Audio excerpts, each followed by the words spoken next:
Ola, boas tardes. Imos a comezar a presentación da revista La Maleta de Borbou. É o número 61, que trata xustamente sobre los pasados incómodos compartidos de los europeos e da que forma parte o dossier sobre as memorias compartidas de Europa que dirixe Núñez Seixas.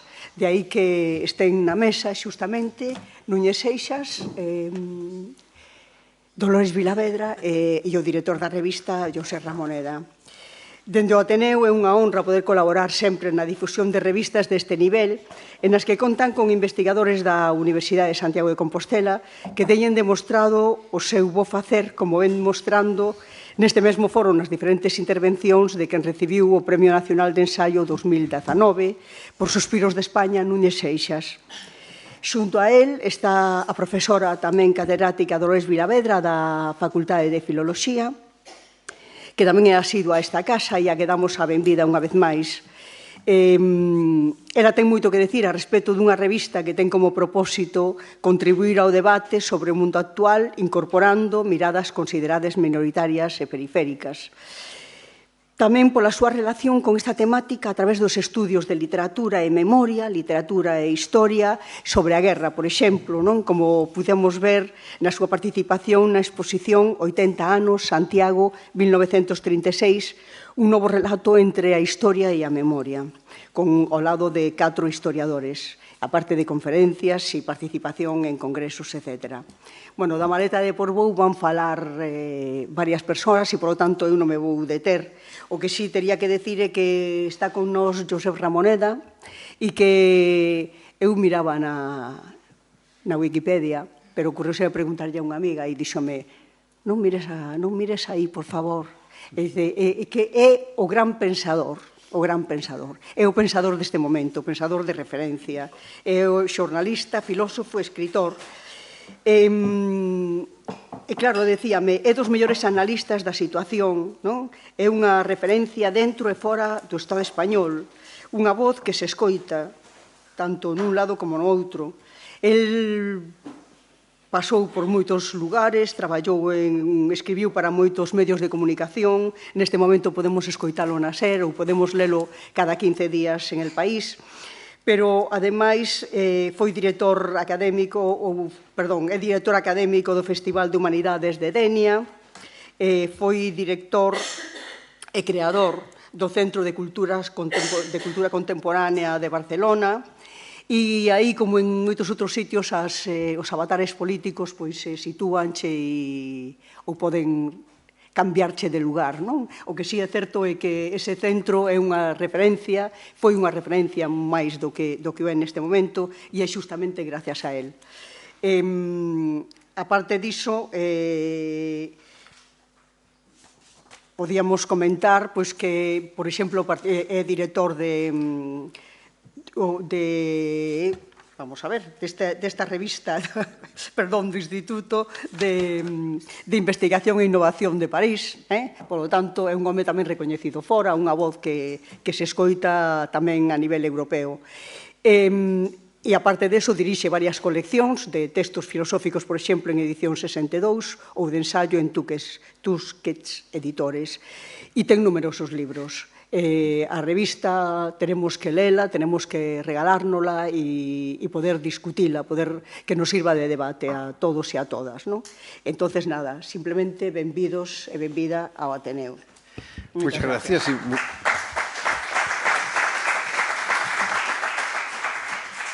Muchísimas gracias por la invitación.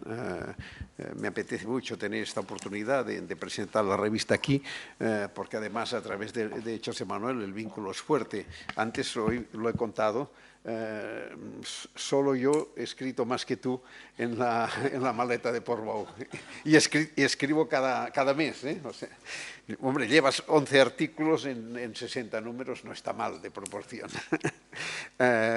Y es una suerte poder contar con él porque, en fin, me ayuda muchísimo y siempre me abre caminos que yo no tenía presentes, ¿no? Bueno, explicar un poco qué es la Maleta de Borbou, ¿no? En Barcelona hicimos un acto relativamente solemne para celebrar el 10º aniversario en el número anterior. Este es el 61, el número son 6 meses al año, 60 números son 10 años. bueno, yo insistí bastante. Fue curioso el acto porque había una variedad de público, incluso en algunos momentos sorprendentes, con una importante presencia por ejemplo, de gente del mundo empresarial, pero gente bastante joven, cosa que me sorprendió, y evidentemente mucha representación del mundo cultural. La razón de la revista, ¿no? Yo me he movido siempre con esta obsesión o esta preocupación a partir de la filosofía, que es mi formación, de dar espacio a las humanidades y de evitar que, cuando digo humanidades, yo no quiero decir una cosa demasiado enfática, quiero decir una cosa bastante sencilla, que es que no se pierda la singularidad, aunque sea una singularidad a veces lamentable, de esto que es la especie humana. Es decir, la mirada de un ser que tiene unas aspiraciones de libertad, que tiene una cosa que llamamos razón, estas dos cosas que Montesquieu decía que solo teníamos los humanos, no sé, probablemente ahora alguien se lo discutiría, pero, y que tiene una sensibilidad compleja, especial, una economía del deseo difícil. Bueno, pues dejemos que las cosas se miren con esta carga y con cada cual llevando estas cargas como quiere. No queramos hacerlo tan frío, tan serio, tan absolutamente indiscutible todo, porque no lo es. Porque al mismo tiempo no lo es, por mucho que algunos se esfuercen. Entonces, sencillamente, yo cuando decidí poner en marcha la revista, fue con esta, que fue al salir del CSB, yo estuve mucho tiempo, no puedo alegar, aunque sí hubo algún trasfondo político, no puedo alegarlo porque después de 20 años no puedo quejarme. Yo siempre le decía al presidente Pujol, cuando nos vemos, le digo siempre, mira, solo hay una cosa que me sabe mal, que por 6 meses no fui más tiempo yo director del CSB que tú presidente de la Generalitat. Pues bueno, no está mal, y él también estuvo más de lo que tenía que haber estado, pero bueno. En todo caso, la idea de la revista es esta, ¿no? Por un lado, estamos evidentemente, y esto cada día se ve un poco más, en un momento aceleradísimo de transformaciones que depasan nuestro marco, el marco en que los que ya somos mayores nos habíamos formado. Yo nací en Cervera, en la provincia de Lérida, y siempre digo que un señor de Cervera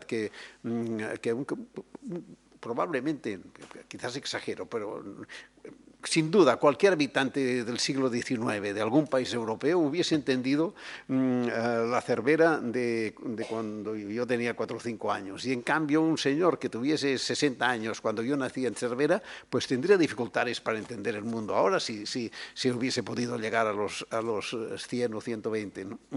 Pues esta es la realidad. Hay un proceso de aceleración descomunal, fruto en buena parte de una potencia, de una aceleración en la capacidad científica y tecnológica que está muy bien y que es muy importante y que no podemos convertirla en una paranoia, sino todo lo contrario, hemos de ser capaces de utilizarla. Si la convertimos en paranoia, caeremos dentro, no hay ninguna duda. Por tanto, planteamos las maneras de hacerla nuestra y en el fondo esto, que las humanidades no vayan solas ni aisladas. Y por eso, a lo largo de estos 60 números, pues veréis que ha habido siempre una presencia importante de la ciencia, que no acostumbra pasar en estas revistas, que se encuentren la ciencia de las humanidades, una presencia importante de la economía, y de reflexiones del mundo empresarial, una presencia muy notable de las artes, porque yo creo que también todos estos territorios tenemos que entrar en diálogo, entrar en relación, si no, se nos acabará escapando todo, ¿no? Pues esta es una o el espíritu o la razón, casi diría, fundamental de la revista, ¿no? En el fondo es la cuestión del sentido, ¿no? La vida, pues no sabemos si tiene sentido, pero lo que sí sabemos es que el sentido es necesario para la vida. Por tanto, hay que intentar construirlo, hay que intentar construir sentido permanentemente, ¿no? Y al mismo tiempo acabar un poco con esta tendencia a veces en los medios de comunicación de las amenidades, ¿no? de que todo es susceptible de significar cualquier cosa y que todo se puede poner en el mismo plano y en el mismo nivel. Pues no. pues hay que establecer un poco los campos, los territorios, las jerarquías dentro del espacio del saber, ¿no? Y afrontar, evidentemente, tres fracturas tecnológicas que tenemos delante, la sociedad digital, la biotecnología y la inteligencia artificial. Y articularlas con el debate cultural, que sufre también digamos, que se le rompen sus hechuras con cosas como los supremacismos y los multiculturalismos. Y al mismo tiempo introducir también el otro terreno que ahora vemos cómo se está desmembrando, que es el del debate geopolítico. Bueno, si no somos conscientes de que tenemos todos estos elementos, que hay que recolocarlos y procurar entenderlos y entendernos, pues iremos entrando cada vez más en situaciones como esta que nos tiene perplejos, pues porque en el fondo de pronto habríamos creído que habíamos construido un tabú, por ejemplo, que era el tabú de la bomba atómica, y hace unos cuantos días que todo el mundo se pregunta si la bomba atómica volverá. Bueno, pues no frivolicemos y juguemos con estas cosas y con estos temas a fondo, ¿no? La maleta de Portbou, digamos que no anda sola. La maleta de Portbou hace, además, por lo menos tres cosas más. Por un lado, la Escuela Europea de Humanidades, que tenemos el Palau Macaya de la Fundación La Caixa de Barcelona, ciclos de conferencias y encuentros cada curso. Este año el tema es supremacismos, el tema de las 20 y tantas conferencias que hay, y una cosa que para mí es muy importante y que de hecho los dos dossiers de este número son fruto de ello, que son lo que llamamos los encuentros. Los encuentros son 2 tardes, 10 personas de disciplinas distintas en torno a una mesa, 2 sesiones cada tarde de 1 hora y media, y en torno a la mesa y en torno a un tema, 2 sesiones cada tarde de 1 hora y media, en la que los primeros 40 minutos, hacen 2 exposiciones de 20 minutos y los 50 minutos restantes son de debate en la mesa. Y estos, insisto, hacemos 4 cada año y estos 2 son fruto de los debates de los años pasados, los pasados incómodos compartidos por los europeos y que es el arte. Y bueno, y es una experiencia que funciona muy bien. Ahora el primero de este año lo hacemos la semana próxima, el tema es el agua. También tratada desde miradas disciplinares muy diversas, ¿no? Por tanto, la Escuela Europea de Humanidades.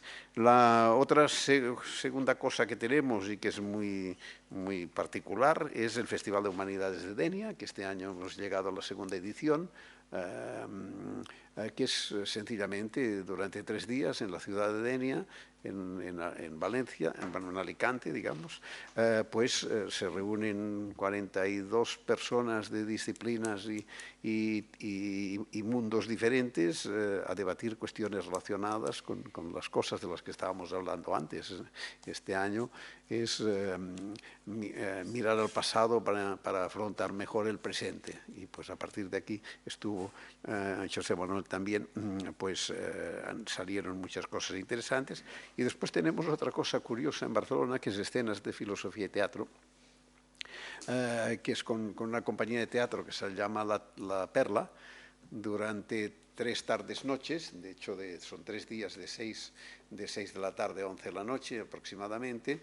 Alternamos debates, conferencias, incluso a veces alguna conferencia teatralizada, con sketches teatrales, pues no sé, un fragmento de un diálogo de Platón, con actores, y actores de calidad, o textos diversos de diferentes momentos, que crea un clima bastante curioso y bastante interesante. Se van sucediendo situaciones, como si dijéramos. Ahora se puede debatir y conversar con una persona. Después vienen los artistas y montan una representación. Después viene un profesor, el rector Jaume Casals fue uno de ellos, con una guitarra, y hace una conferencia digamos, teatralizada y eso genera unas situaciones bastante curiosas. Bueno, esto era un poco para situar el marco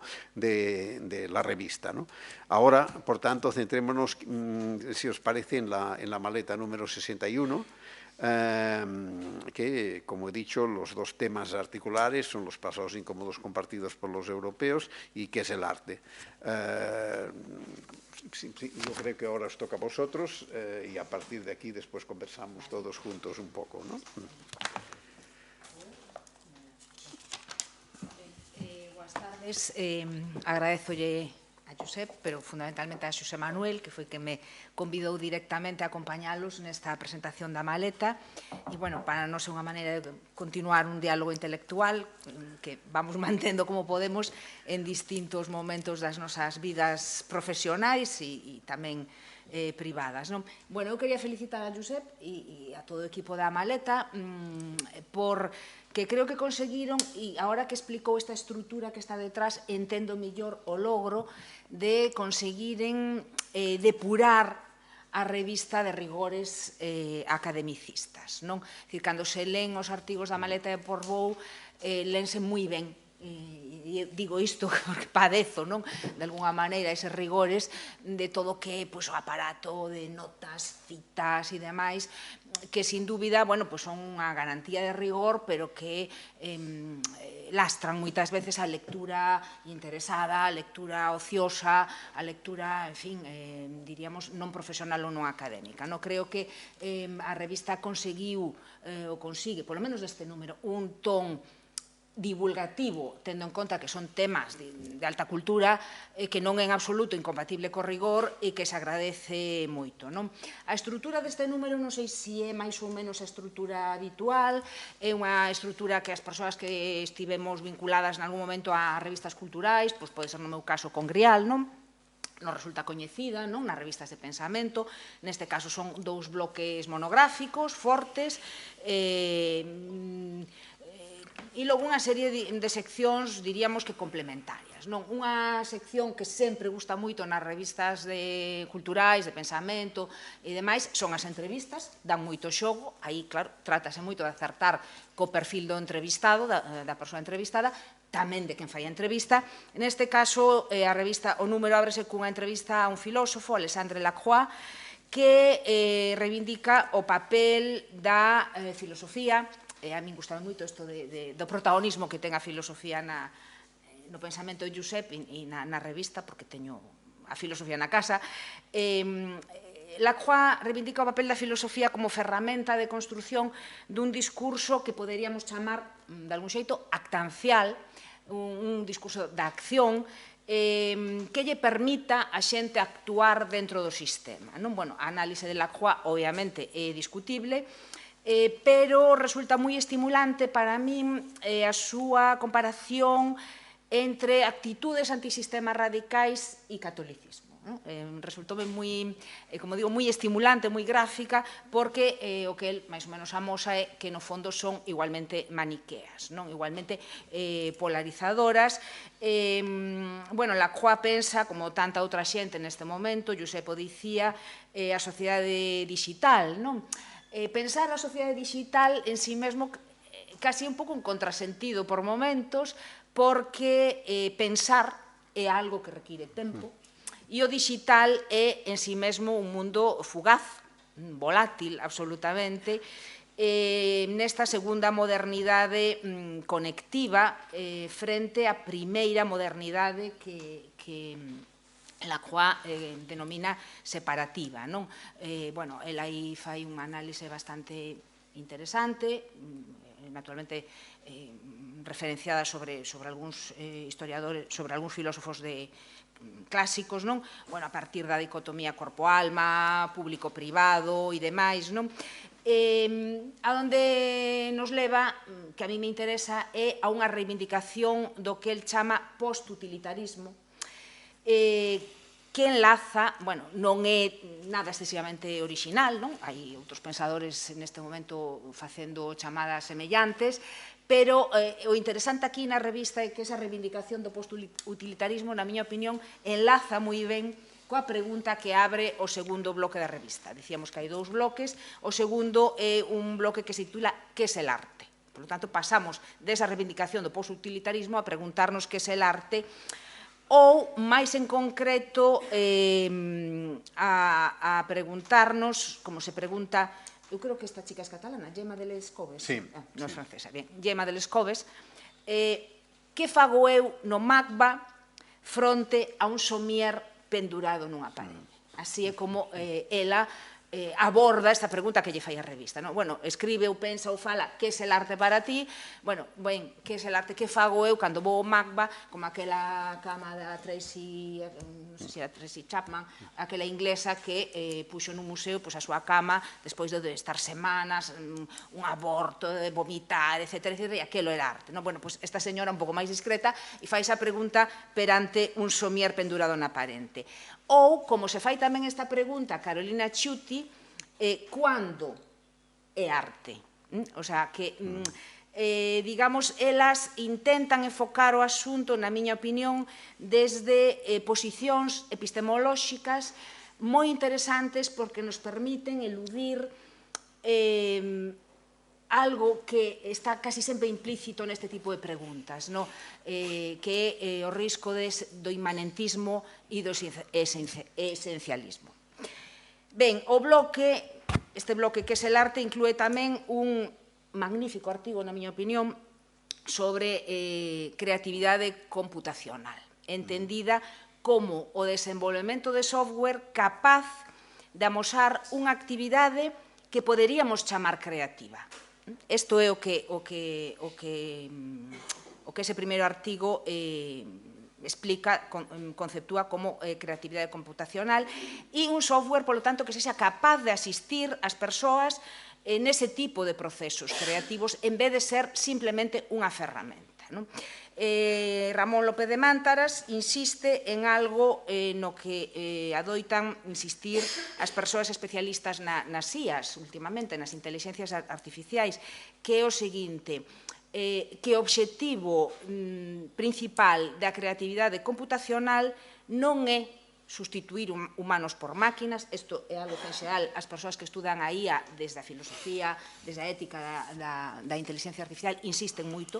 O obxectivo non é sustituir humanos por máquinas, senón explorar as posibilidades de aumentar a creatividade humana por medio do que o autor do artigo chama creatividade asistida.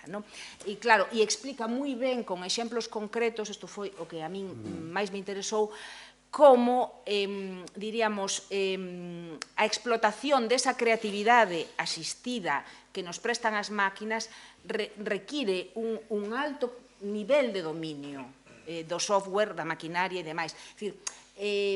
Fronte a este tópico, de, bueno, é que, claro, o difícil é pintar o óleo e aprender a técnica, e isto é darlle un botón. Mire usted, para nada. Explotar a fondo esa creatividade computacional require un elevado nivel de competencia tecnolóxica, igual que pintar un cadro óleo require un elevado nivel de competencia técnica, que o común dos mortais non temos. E o bloque artístico, por chamarlle de alguna maneira, lévanos dende a praxe ao bloque 1. Por que? Pois porque hai unha sección moi bonita, moi feitiña, moi xeitosa, que diríamos en galego, moi redonda, unha sección de Vitoria Sacco, que é unha pequena galería de prácticas artísticas, se cadra en algún momento se estiveron vendo na pantalla, prácticas artísticas visuais, que ela denomina, o sea, que lle pon un título xenérico, Sembrar la memoria para que no crezca el olvido, e que son imaxes moi poderosas visualmente. Poderosas por como nos interpelan, digamos, emocionalmente, pero tamén poderosas porque nos estimulan, nos animan a repensar e a actualizar categorías analíticas ou categorías conceptuais como pode ser, por exemplo, a famosa xa clásica dos lugares de memoria de Nora. Os lugares de memoria de Nora é un concepto que todas as persoas que estudamos, facemos estudos de memoria, casi de primeiro de estudios de memoria, diríamos. Bueno, a partir dunha das imaxes que estuda Victoria Sacco, que nos convida a explorar con ela, mellor dito, pois chegamos a unha distinción entre lugares de dolor e lugares de resistencia que naturalmente xa é unha categoría analítica máis refinada que aquela primeira dos lugares de memoria de Nora. Por lo tanto, o poder da arte non só, como digo, para emocionarnos, para interpelarnos, sino tamén para interpelarnos intelectualmente. E logo hai outra das seccións, diríamos, atípicas, complementarias, non me gusta chamarlle complementarias porque parece que é sempre algo secundario, non? Que nos leva tamén a reflexionarnos sobre a cuestión, como digo, que vertebra o bloque 1, do que falarei despois para darlle xa un pouco a paso a Xosé Manuel, non? Que é, digamos, o tema xenérico da posibilidade dunha memoria europea compartida. Por que digo que unha sección un pouco atípica? Bueno, pois porque é un artigo longo, casi con formato relato, dun home que foi fillo de quen foi o primeiro ministro de Albania entre o ano 54 e o ano 81, Mehmet Shehu, e que conta a historia da súa coidadora. Dito isto así, pode parecer anecdótico. Para nada, a historia desa muller está contada como unha vida europea do século XX. E, bueno, a historia desa muller, vamos, aí hai unha película, varias series de televisión, 2 ou 3 novelas, en fin, é unha historia que non lla vou contar aquí porque realmente paga moito a pena lela, el conta moi ben. E, bueno, pois unha muller que vive en varios países diferentes, cruza fronteiras como quen vai ao supermercado da esquina, vai aprendendo distintas linguas, vai esquecendo distintas linguas, ese proceso de superposición das linguas, de complementariedade, cando utiliza unha, cando lle sae outra, é un proceso fermosísimo, pero sobre todo creo que unha gran metáfora desas vidas europeas do século XX que nos levan xa directamente ao bloque 1. O bloque 1, eses pasados incómodos compartidos polos europeos. Ou diríamos, o que nos une aos europeos e europeas do século XXI é a memoria común duns pasados incómodos. Creo que esa é un pouco a pregunta que nos lanza o dossier. Si non semella crible, que eu creo que non nos semella, que toda Europa comparta unha memoria histórica, si podería serlo, podería ser crible, podería ser aceptable, o feito de que esa memoria ou esas memorias sexan unhas memorias incómodas. A pregunta que ven enseguida é incómodas por qué? Por seren memorias traumáticas, cada quen ten a súa, cada comunidade ten os seus propios traumas. Bueno, creo que estas son un pouco os interrogantes que subxacen, que estruturan ou que vertebran un pouco, como decía, o dossier. A ver, eu creo que cando nos enfrentamos con estas cuestións, axiña temos que recoñecer, facer un certo exercicio de humildade, e recoñecermos que esa condición traumática do pasado non é algo exclusivamente europeo, por moito que a nos, en fin, non lo pareza, Aquí diría, de acordo con Tony Judt, que sí nos une esa memoria de pasados traumáticos, pero quizáis poderíamos lanzar unha hipótese que é que o que nos distingue fronte a outras sociedades que obviamente tamén teñen pasados traumáticos, e non sei se aquí poderíamos ter xa un punto de debate, é como estamos a enfrontarnos os europeos, a sociedade europea, e a xestionar eses pasados e como a natureza dialéctica, e eu creo que isto é o verdadeiramente característico dos pasados, da xestión dos pasados traumáticos europea. É dicir, como creo que estamos tentando, polo menos, facer unha xestión dialéctica. Por que? Porque esa xestión dialéctica é o mellor antídoto contra a banalización e unha ferramenta utilísima para enfrentarnos coas guerras de memoria que seguen vixentes. Unhas son novas, outras son bellas, con contidos renovados, e aí pasaríamos directamente ao artigo de Xosé Manuel, que é o que nos amosa, non? É dicir, esta idea un pouco unilateral que temos ás veces das memorias traumáticas, non? Parece que temos como a cuota asignada, non? Cal é a nosa? Bueno, o artigo de Xosé Manuel falábamos antes diso, non? Que se empeza a estiralo un pouco máis, axiña tería un libro, porque realmente o que amosa é iso, non? É dicir, como realmente hai un espesor histórico no que as memorias traumáticas se van aparentemente solapando unhas a outras, pero só aparentemente, como eses pasados traumáticos reabren as feridas periódicamente e como imos creando, imos xerando novas memorias ou novos pasados traumáticos. Nun proceso que parece que non ten fin, e esta é unha conclusión a que tamén chega un dos artigos máis interesantes, que é o de Javier Rodrigo, e que me disculpe el se estou aquí un pouco facendo spoiler da conclusión do seu artigo, que paga pena moito lelo. Ben, eu me puxo moi contenta cando vin que había un artigo de Sofía Babí. Eu non coñezo a Sofía Babí, non teño gusto, pero alín cunha certa intensidade nun momento dado, porque atopei o seu libro sobre os mitos da transición, o mito da transición, e me convertín enseguida en fan, porque, bueno, o que ela diga pode ser discutible, pero a mí me parece que é moi interesante e moi rigurosa, e sobre todo que nos fai ver as cousas desde unha posición pouco habitual, o sea, que levei unha alegría, creo que unha voz a recuperar, polo menos por aquí, me parece que é menos coñecida do que merece. Babí aborda o caso de Guernica como metonimia das dinámicas memoriais do século XX. Fíxense que estou a falar de dinámicas, polo tanto, non dunha memoria estática, sino dunha memoria, discutida e discutible. A partir de Guernica, ela amósanos como, efectivamente, unha memoria traumática, e volvo ao que decía antes, non? Os traumas non son exclusivos. A memoria Guernica é unha memoria global e local.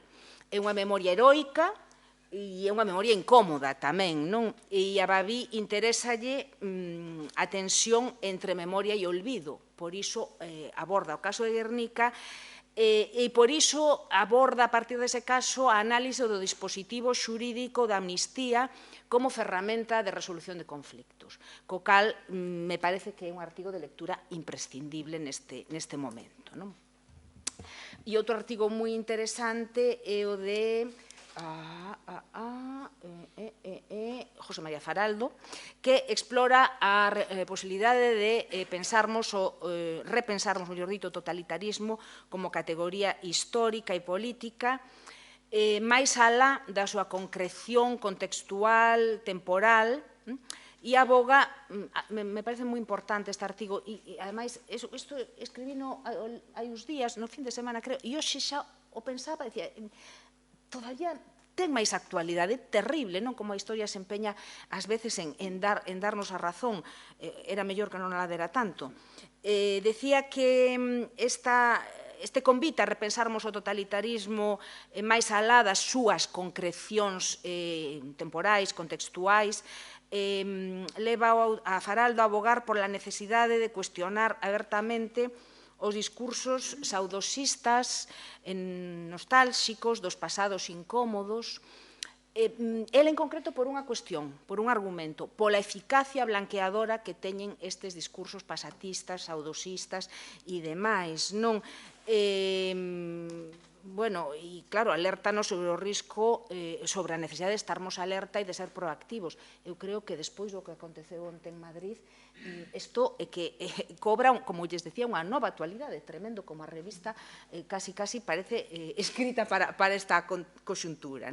E por último, non quería deixar de referirme aos artigos de Nerea Aresti e Mercedes Justa, que desminten dous tópicos sobre a memoria das mulleres nos pasados incómodos. Non pode parecer que son os artigos así un pouco da cuota, bueno, hai que pensar sobre as mulleres e que pensen as mulleres, pero son artigos neste sentido tamén moi dialécticos porque, como digo, desmontan estes dous tópicos. A idea de que as guerras abriron un horizonte de oportunidade para as mulleres, de oportunidades.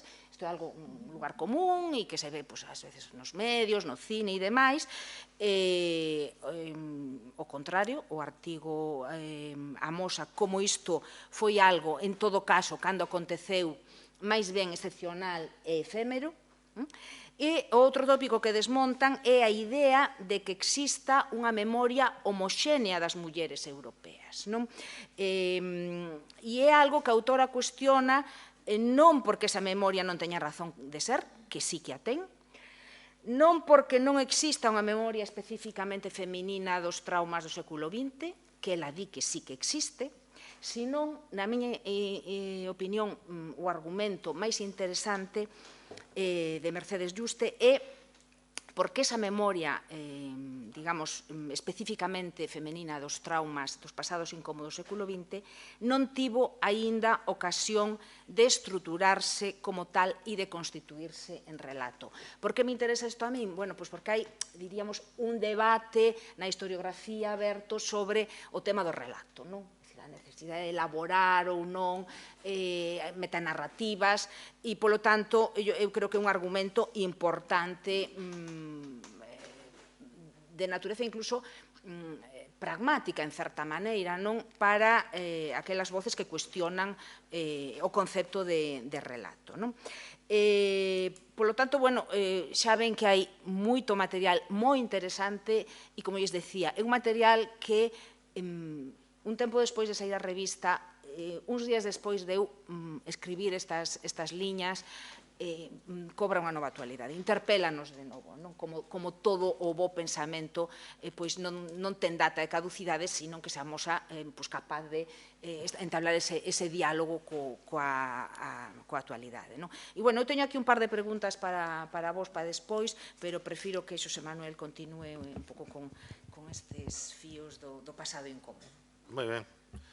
Ben, pois moitas grazas, en primeiro lugar, Loli, por esta disección tan exhaustiva do contido da revista e tamén do dossier que eu tiven a honra de coordenar, que a verdad que xa me fica un pouco que por dicir a min. Pero, por suposto, quería comezar agradecendo a Ateneo de Santiago esta oportunidade, máis unha vez, xa non sei cantas van, nos últimos 2-3 anos, de estar nesta tribuna privilexiada, de agradecer aos asistentes que se aventurasen a vir desafiando os elementos. Esa choiva que a nos sobre, a outros tanto lles falta. Ben,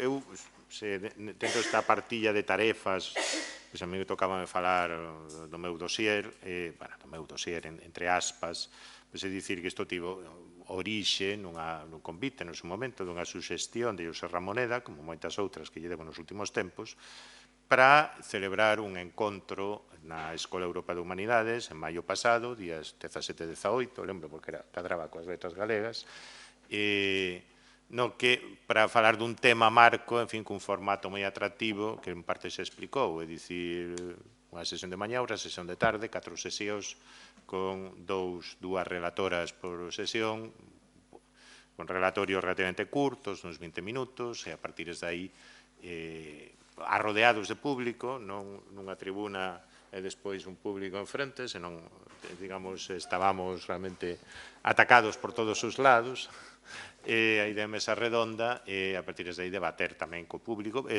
tamén debater entre nós. Eu escollín este tema dos pasados incómodos compartidos, e a verdade que acolleu a idea con entusiasmo, e estivemos durante 2 días debatendo, tuve unha serie de colegas, non todos ao final entregaron texto para a revista, pero porque tamén, aparte de debater sobre os totalitarismos, aparte de debater sobre xenocidios e cicatrices, en caso de José María Faraldo, Sofía Baví, Javier Rodrigo, estaba tamén o colega da Universidade do Porto, Manuel Love, e despois tivemos unha sección sobre a difícil memoria dos colonialismos europeus, e máis con Albert García Balañá e a Rocío Velasco, e outra máis sobre o século das mulleres, que un pouco plantexara de entrada para investigar precisamente isto que sinalaba moi ben Loli, ata que ponto as guerras abriran, digamos, fiestras, ventás, oportunidade para a emancipación progresiva das mulleres, ata que ponto isto era certo ou só fora efémero,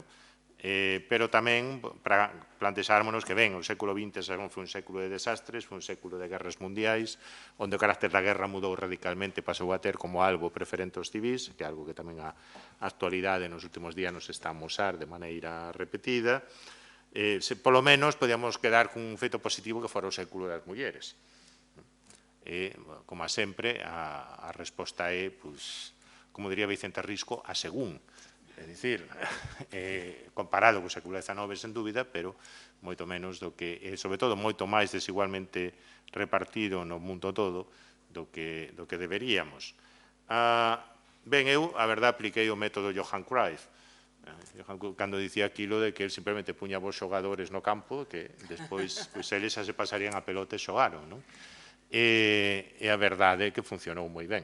Eu fiquei moi contente, tamén tiña as miñas esperanzas de que iso funcionase ben. No dossier, aínda que falta quizás esa sección adicada aos colonialismos, penso que se reflicte moi ben todo o que xa analizou a Loli, é dicir, eu tentei facer un panorama de cales eran esas memorias ou non lugares de memoria compartillados, ata que ponto existían memorias compartidas, ou se precisamente o feito de ser debatidas era o que motivaba que os europeos as europeas esteamos en deliberación permanente de que somos, que nos une e que nos desune. Eu aí, cousa de 20 anos, participei nunha xornada do Consello de Europa que nos xuntaron a xente de toda Europa para debater que era a identidade europea. Había participantes turcos, eslovacos que ainda non entraran na Unión Europea, había os de moitos lugares, eran os máis entusiastas de todos, pero o resultado despois de 2 días fora pois que non o sabíamos. Mesmo Miguel Pollares Maduro, que chegou a ser ministro en Portugal, chegou profesor de Dereito, chegou a dicir o que nos caracteriza os europeos, que estamos sempre preguntando que é ser europeos. Que os americanos parecen non ter bastante claros, os latinoamericanos en principio tamén, os árabes tamén, ainda que despois a solidariedade latinoamericana, etc., non funcione.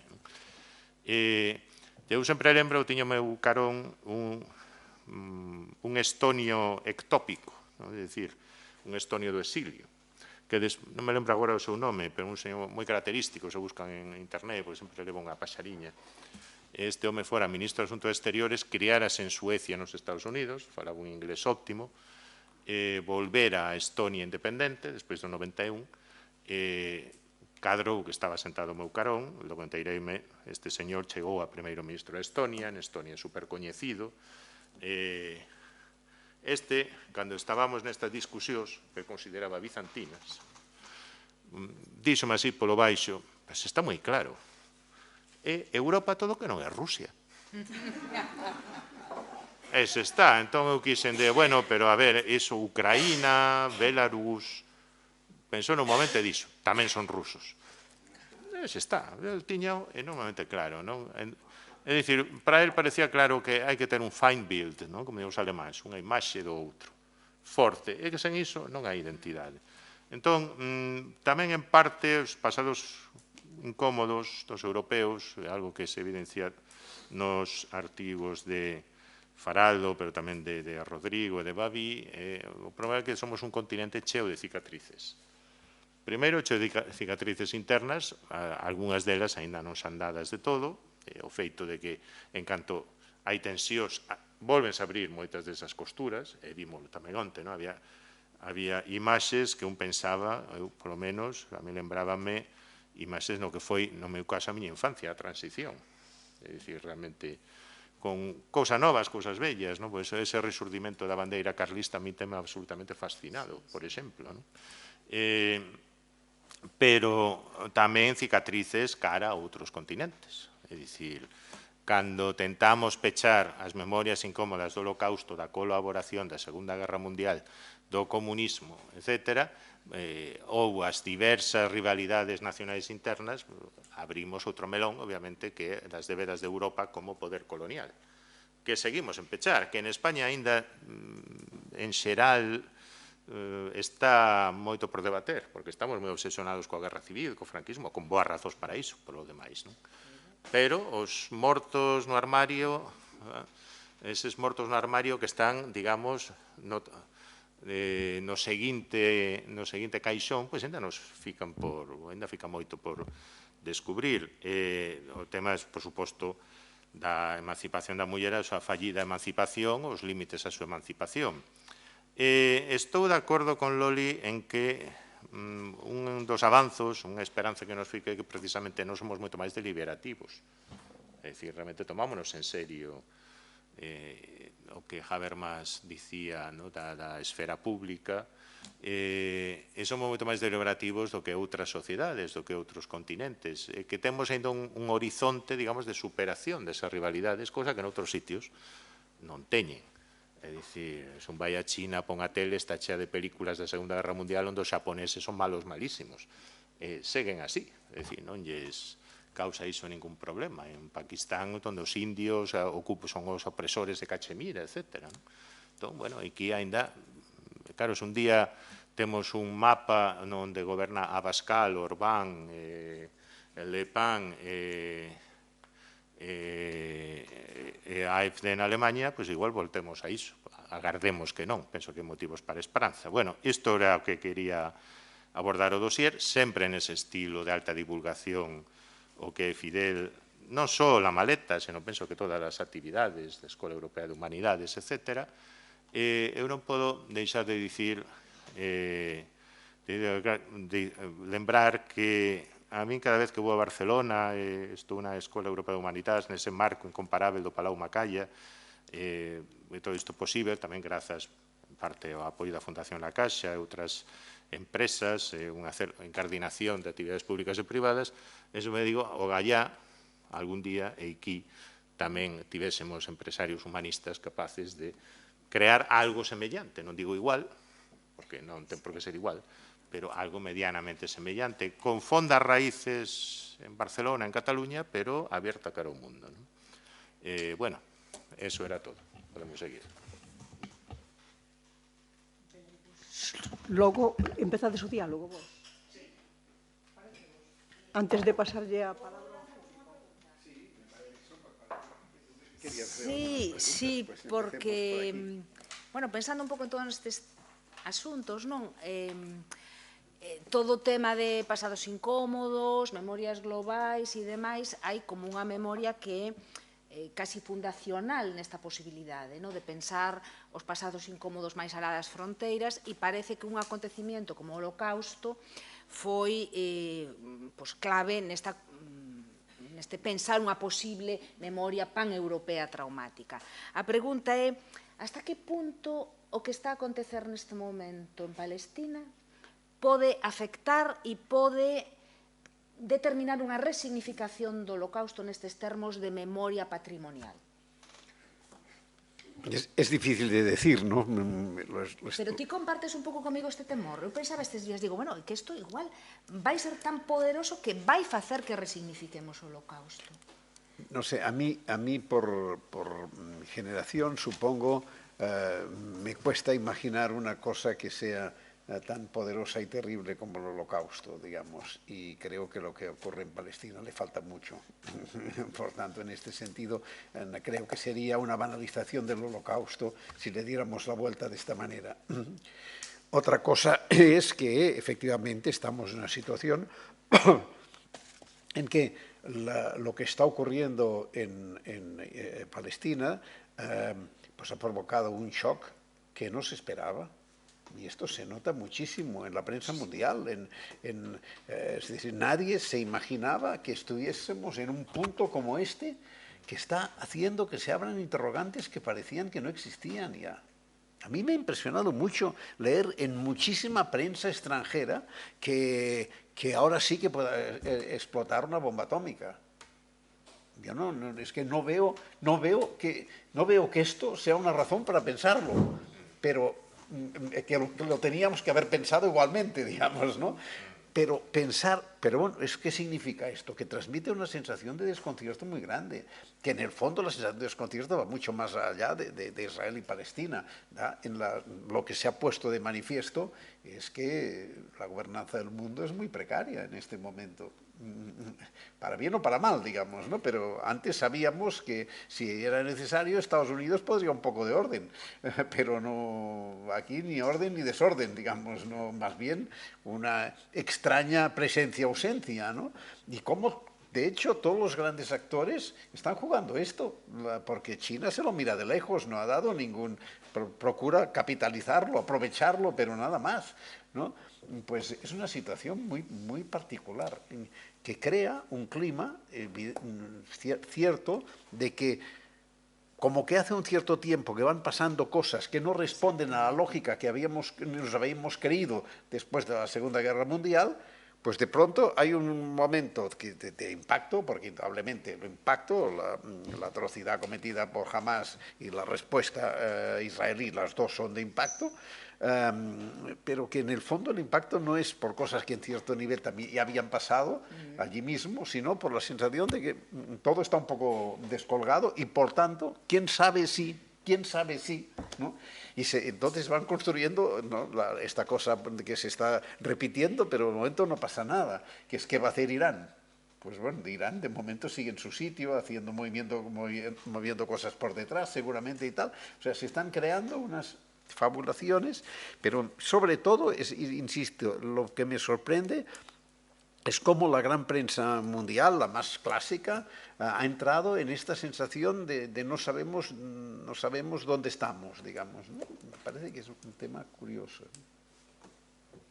O que pasa é que estou totalmente de acordo, pero tamén creo que isto en parte tamén o vivimos a comezo dos 90. É dicir, cando a fin da Guerra Fría, a fin da bipolaridade, xa non había xendarmes de súcato, claro, había poderes regionais que comezaron a facer das súas en orde nin concerto, non?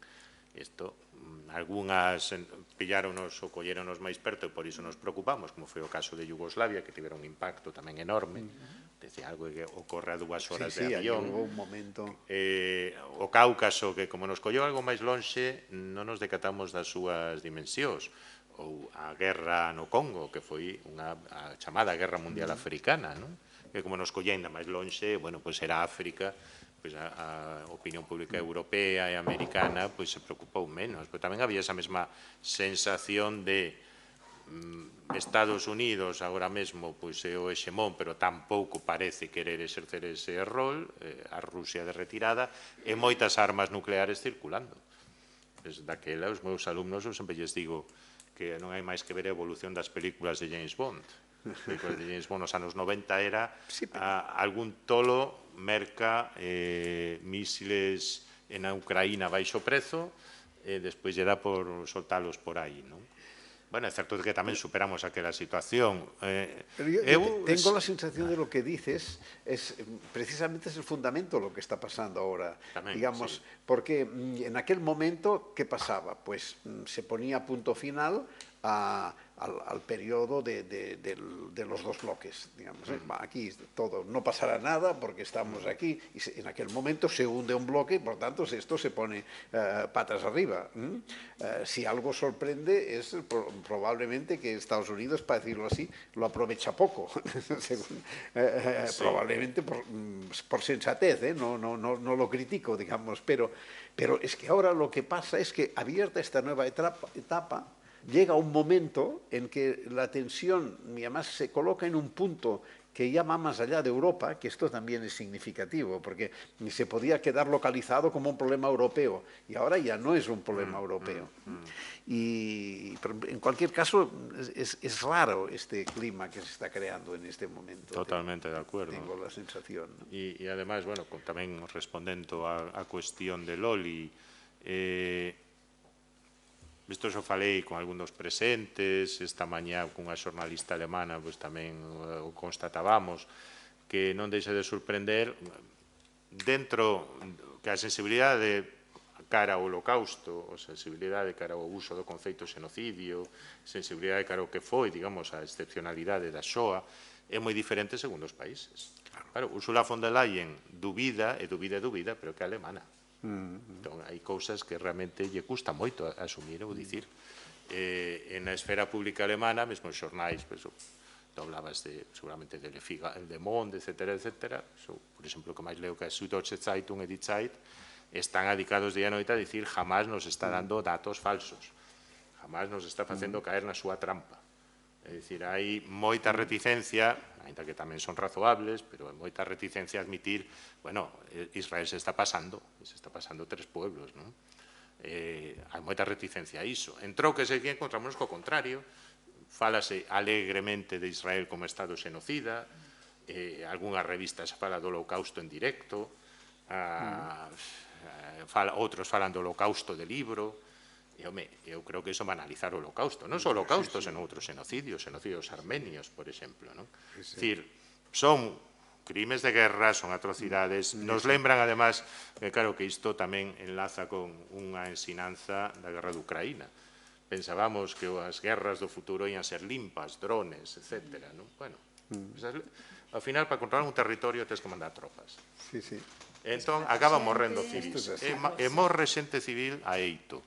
E se, ademais, tes un poder, non o caso na Ucraína, pero se, ademais, tes un contendente, o que iso non lle importa, porque utilizas armas do débil, como din algúns, entón, pero, o sea, todo esto no deja de ser como un cierto retorno a la realidad, ¿no? Sí.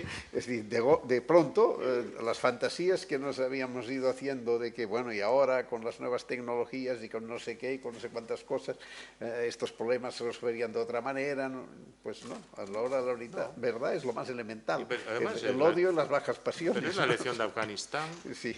Ni lo controlaron los soviéticos con el dominio del aire, ni lo controló las tropas de la OTAN, y esto ya lo habían entendido rusos y británicos en el siglo XIX, cuando decidieron, esto es una zona entre nuestros imperios, en el gran juego, y que se las apañen estos, que ya se matan entre ellos. Bueno, pues pasa que moitas veces penso que os diplomáticos ten pouca historia, ¿no? E se nos vamos a historia antiga, xa non che digo. De todas formas, vos estades a facer un enfoque desta cuestión en termos, bueno, nos termos que a vos interesa pensala, no? Que en termos un pouco de actualidade política, xeoestratéxica e demais. Eu penso nela máis nos termos en que estou afeita a pensar, que en como vai xestionar isto, diríamos, os discursos artísticos pasado mañá. Entón, igual que vimos que hai un momento determinado en que unha serie de televisión alemana que se emite nun determinado momento e que circula moi rápido por Europa e tal, consegue mudar completamente non só o coñecemento que temos do Holocausto, sino a maneira de pensalo e de pensalo en termos europeos, a pregunta que me fago é un pouco esta, é dicir, hasta que punto isto que estamos a vivir, que non o sabemos, porque efectivamente pensamos que todo moito máis contingente do que está a ser, non? Que ti comentabas un pouco da bomba atómica, bueno, hai 10 días ou 15 días nos parecía imposible e de repente a bomba atómica entra outra vez na nosa xenda, non? Entón, isto está indo a tal ritmo que eu me pregunto, efectivamente, hasta que punto isto vai conseguir mudar os discursos, pois, por exemplo, televisivos, cinematográficos e demais, non? Nos que, bueno, pois, Israel tuvo un determinado papel como víctima e demais, bueno, isto é máis complicado todo o que parece, porque ti pode ser víctima e victimario, isto é o que nos está demostrando a historia, non? E, entón, estou empezando un pouco a preguntarme como vamos a xestionar pasado mañán a memoria do que é a nosa actualidade de agora. E que se vai ter necesariamente convertir en memoria. E como vai xestionar Europa en termos memoriales a inmigración? Os 3.000 mortos no Mediterráneo no ano pasado. Que tipo de xestión memorial vamos a facer disso? Yo creo que hay una cosa importante, que es la coincidencia de este conflicto con un momento en que era manifiesto el giro hacia el autoritarismo postdemocrático de Europa. Radical hacia la derecha. Y esto le da mucha gravedad al asunto, porque en el fondo la pregunta es esta: ¿esto va a acelerar esta evolución o no? ¿O la interrumpirá? Puede ser. Y me parece que aquí hay uno de los temas claves de este momento, de este debate. La situación de inseguridad que la propia Europa se sentía ha hecho que la reacción sea muy tímida pero al mismo tiempo no sabemos realmente reforzará esta corriente o no. Es un interrogante, hay razones para pensar lo mismo. Y después otra cosa que en parte tiene en relación, a mí una de las cosas que me resulta inquietante de este momento es que coincide con un momento que de pronto ya no está tan instalada la idea de que estábamos en el siglo de las mujeres. Esto ha empezado a decrecer y casualmente en este mismo momento. Decrecía en parte porque la reacción de la extrema derecha, a mi entender, tiene fundamentalmente una razón, que es la reacción contra la liberación de las mujeres. Pero, no sé, son cosas que se juntan y que no sabes por dónde se va a desencadenar, digamos, ¿no? En un momento en que parecíamos que teníamos un relato emancipador en curso que podía ser una de las vías que se abrieran, pues entran nuevos bloqueos, ¿no? No sé. Creo que ya tenemos que dar palabra al público para no monopolizarlo aquí. Una frivolidad, ya que José Manuel ha hablado de Cruyff. Yo, por una razón casual, tuve bastante relación con Cruyff porque yo era muy amigo de Armand Caravent, que es el que le fichó, digamos. Y un día me dicen, incluso una vez montamos una comida con un grupo de amigos y bueno, reímos muchísimo con estas ocurrencias suyas, ¿no? Era cuando reciente de que había perdido la final aquella con el Milán por 4 o 5-0, ya no me acuerdo. Y de pronto dice, sí, dice, íbamos 3-0 y Charlie Rechac me dice, tendríamos que hacer algún cambio. ¿Cuál? Dice, bueno, pero, digo, ¿quién tienes al lado? Pues que salga este. Pero, o sea, realmente era un personaje. Y un día me dice, ¿tú cuánto tiempo piensas que un jugador toca la pelota en un partido? Digo, no sé, pero poco. Te lo digo yo, 3 minutos y medio, máximo. Seguramente es verdad. ¿Estás de acuerdo? Si tú lo dices, sí. Digo, pues bueno, cuando mires un partido, mira lo que hace cuando no tiene la pelota, no lo que hace cuando tiene la pelota. Bueno, no, perdón por la frivolidad, pero es que... Sí, no se podría aplicar al momento actual. Sí. ¿Qué cambiamos? ¿Qué hacemos? Aquí sacamos. Sí.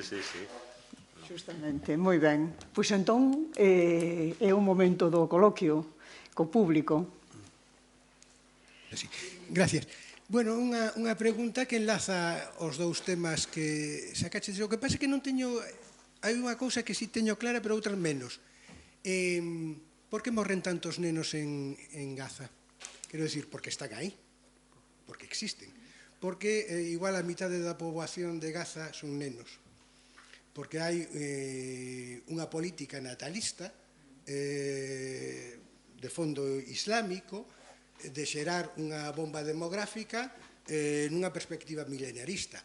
Na sociedade israelí seguramente é menos marcado porque é máis plural ideolóxicamente, pero os sionistas máis integristas teñen exactamente a mesma política, se ven nunha dinámica milenarista e ao final o conflicto está pasando polos corpos das mulleres dedicadas a parir novos fillos para a dimensión absolutamente milenaristas das dous forzas afrontadas, insisto, coa diferencia de que posiblemente a sociedade israelí é moito máis diversificada.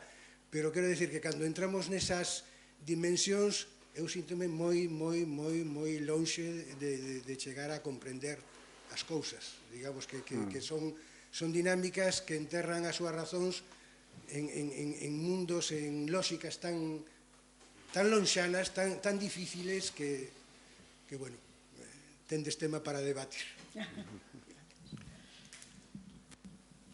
Sí, eu quixera, bueno, en primer lugar, agradecer a José Ramoneda, a Dolores Vilavedra, a José Manuel Núñez Seixas, as súas intervencións que me parecen moi relevantes. Eu quixera facer dúas preguntas.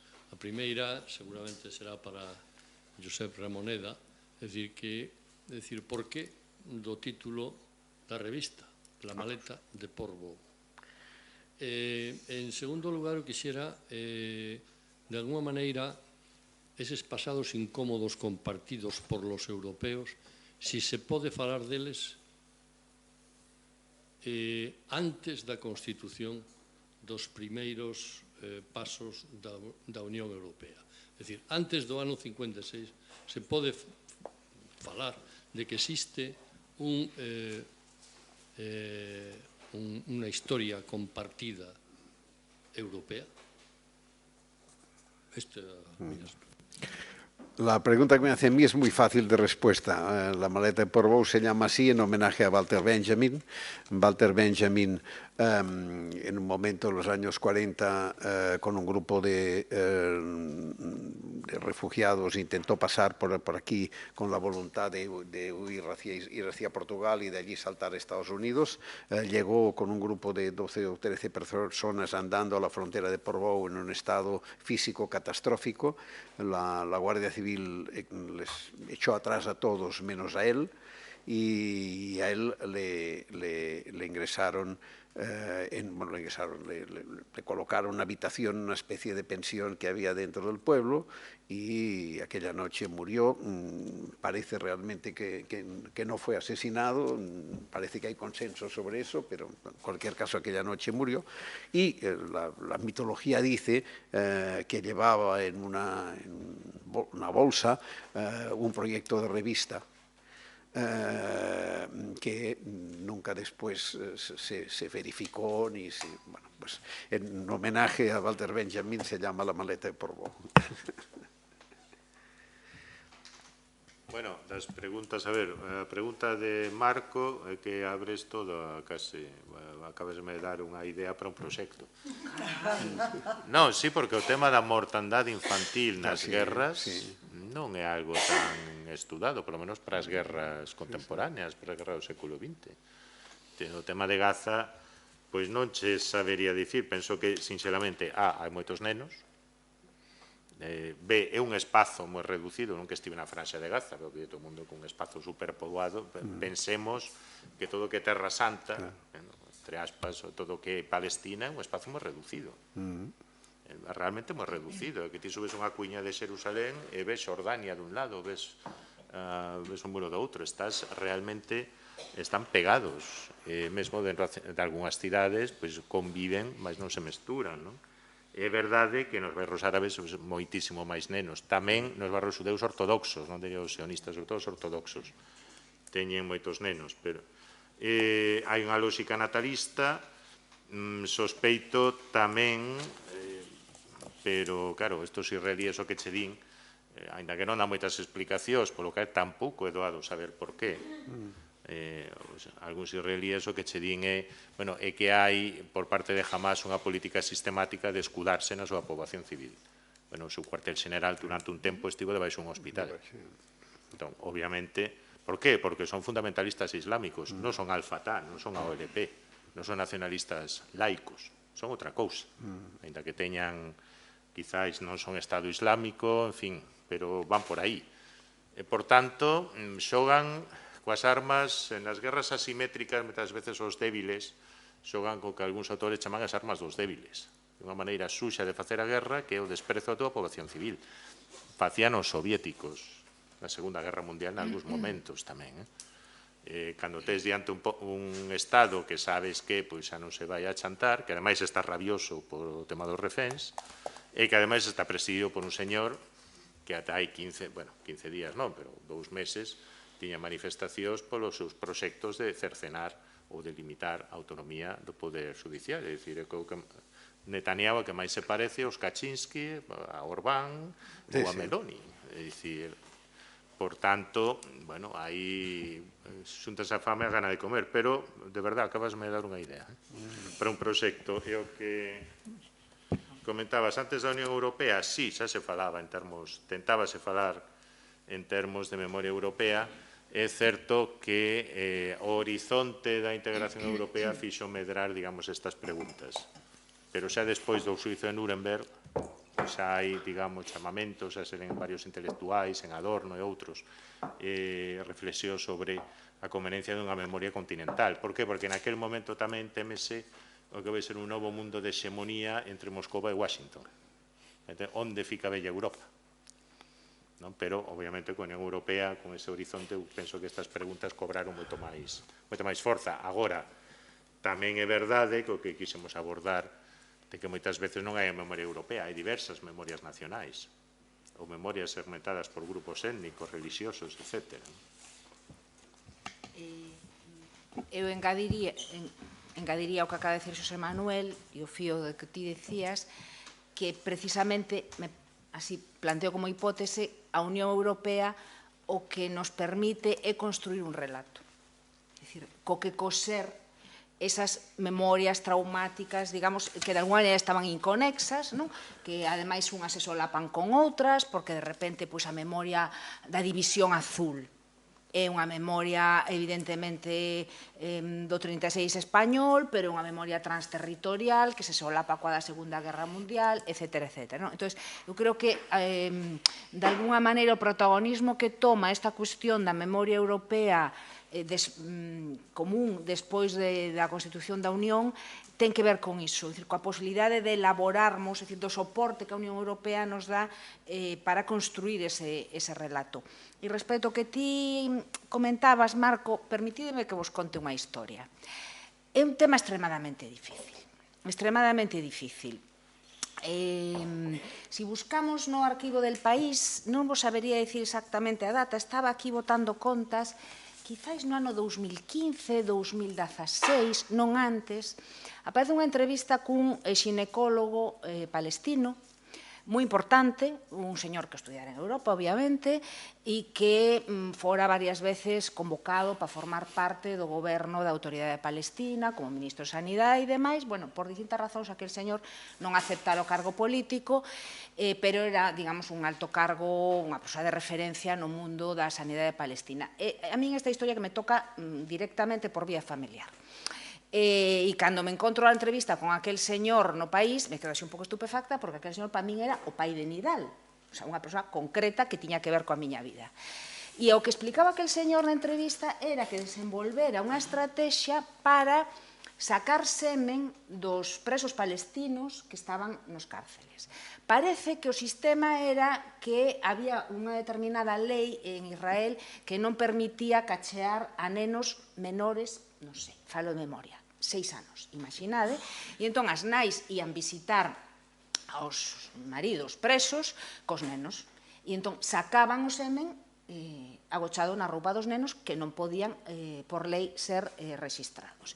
Con ese semen, este señor, digamos, tiña toda unha estrutura sanitaria montada, supoño que o semen, bueno, se deteriora, terá que estar, en fin, conservada, tiña toda unha estrutura sanitaria, unha cadea, diríamos, de conservación para inseminar aquelas mulleres e que puideran ter fillos. Claro, isto que desde o punto de vista occidental nos parecía terrible e unha utilización, efectivamente, dos corpos das mulleres como arma e demais, claro, a entrevista o planteaba de outra maneira. A entrevista amosaba como, primeiro, aqueles homes estaban condenados a cadeas de 25, de unha animalada de anos, non hai vis a vis, ni todas estas cosas que tenemos aquí, e, polo tanto, aquelas mulleres estaban condenadas a non ter fillos ou a non ter máis fillos nunha sociedade na que isto estaba altamente valorado. E, polo tanto, el conseguía presentar isto como, de alguna maneira, unha estrategia en defensa das mulleres para permitirlles desempeñar o rol social que elas querían desempeñar naquela sociedade, que eran un pouco tamén a súa maneira de militar naquela causa. Eu isto volo conto, non me atrevo a opinar, nin me atrevo a xulgar, simplemente porque é unha anécdota que me parece que amosa a extremada complexidade do asunto. E, bueno, pois isto é unha anécdota máis da que nos enteramos porque saiu aquela entrevista en El País e demais, pero quero dicir, cantas destas non haberá. Entón, efectivamente, teñen moitos fillos porque efectivamente son militantes de la causa e van a morrer moitos. E entón, bueno, se ti tes 10 fillos e 3 ou 4 nos matan os israelíes ou están no cárcel e tal, pois quedan 4, 5, 6 para militar pola causa. Eso é así. Tamén se medras nun ambiente así, pois o normal é que sexas. Porque eu lembro que cando empezaba Hamas a implantarse en Palestina, que houbera unha reportaxe de xente que fora a Franxa de Gaza, entrou no patio dun colexio, había rapaces de 12, 15 anos, había un que falaba bastante ben inglés, e lle dixo, no, para nós Hamas é esperanza e tal, e dixo, everybody here is for Hamas, todo o mundo neste patio, todos estes están por Hamas, porque son os que fan algo contra os israelíes, que nos putean, etc. Entón, claro, isto o único que vai crear é outra xeración educada no odio, non? Que o que che contan, por exemplo, o que coñezo en boa parte en Israel, que estive varias veces, hai moito argentino, uruguayo, chileno, xudeu inmigrado, e che conta o shock que supón para eles, chegan, teñen que facer o servizo militar, e os mandan o mellor nalgúna incursión en Gaza, territorios Cisjordania e tal, e che din, un decíame, é que veías aquellos pibes que te miraban con odio. O tipo acaba de chegar e non entende todo aquilo, non? ¿Alguna outra pregunta? Sí.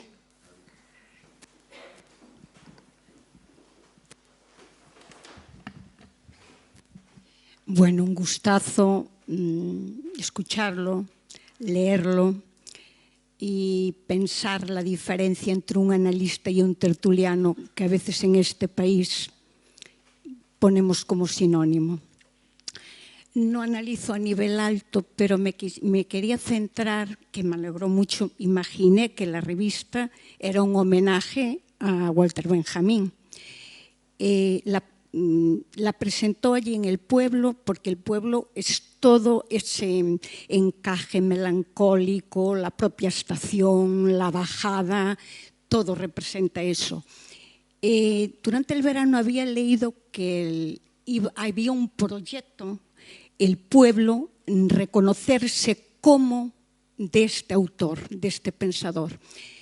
Y mi pregunta es, era un proyecto local, también catalán, y la sorpresa es que Portbou, seguramente usted lo sabe, tiene un alcalde, el más joven de España, 19 años y con mayoría absoluta.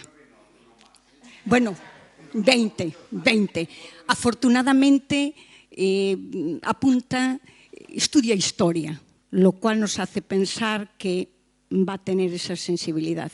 Era un poco si podía hablar un poquito del pueblo, la vinculación, si el pueblo sentía esa revista, si el pueblo se quedaba muy lejos y consideraba que eran intelectuales catalanes que estaban en Barcelona y era eso, un poquito si podía. Y hablarse de lo que quisiese, escucharle. Yo tengo un par de amigos en el pueblo. La verdad es que cuando hice la opción del nombre, apenas había estado un par de veces en Portbou, pero no muchas. Después he estado más. La presentación del primer número la hicimos en Portbou y además hicimos el trayecto de Walter Benjamin. Hay que decir que allí hay una obra extraordinaria, que es el monumento a Walter Benjamin de... Hoy, ¿cómo se llama? Ahora no me sale. Esto, los nombres es tremendo. Un artista muy conocido y ahora no me sale el nombre. Bueno, ya vendrá. Pero hay un monumento de los más bellos monumentos funerarios que he visto nunca. Entonces, ya hace tiempo, mucho antes de este alcalde, se creó un centro Walter Benjamin. Lo que pasa es que no ha acabado de cuajar y ha habido muchos problemas y ahora no sé más. Yo tengo un mensaje de este alcalde de que algún día quiere verme, pero ni me ha dicho nada más y no sé, pero no sé más. Solo sé que para unos amigos allí, que tienen casa allí, que la cuestión esta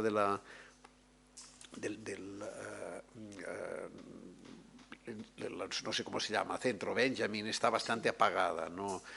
Pero pues un pueblo pequeño, claro, tiene, si no hay una cierta ayuda fuerte de fuera, tiene dificultades grandes, ¿no? Y ahora además han tenido este caso extraordinario, ¿no? que ha conmovido al pueblo, ¿no? De esta mujer, hace 30 años aparece una mujer colgada en un árbol del pueblo. Y nadie, en 30 años, nadie se preocupó por ella.